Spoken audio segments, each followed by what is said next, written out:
Karong simanaha gipaabot ang pagpagawas og resolusyon sa Interagency Task Force nga mag-downgrade na sa quarantine status sa Dakbayan sa Lapu-Lapu gikan sa Alert Level 2 ngadto na sa Alert Level 1. Ani ang report. Sa miaging Biyernes, miabot na sa 73% sa senior citizens ang nabakunahan.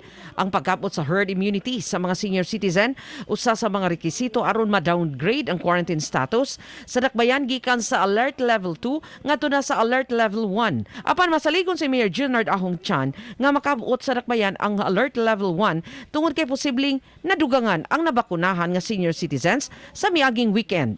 Ang total numbers of vaccinated 80%. So ang ato nanamata sa 94% overall. Sa kinatibukan, miabot na sa 94% ang nabakunahan sa Dakbayan sa Lapu-Lapu. Ubos usab ang mga kaso sa COVID-19. Base sa talaan sa mga kaso sa COVID-19 sa Department of Health Central Visayas, adunay 39% ka-active cases ang Dakbayan sa Lapu-Lapu gahapong adlaw, Marso 20, ug way natalang mga bag-ong kaso. Uban ni Philip Patricio, Chelo Valiena, Balitang Bisdak.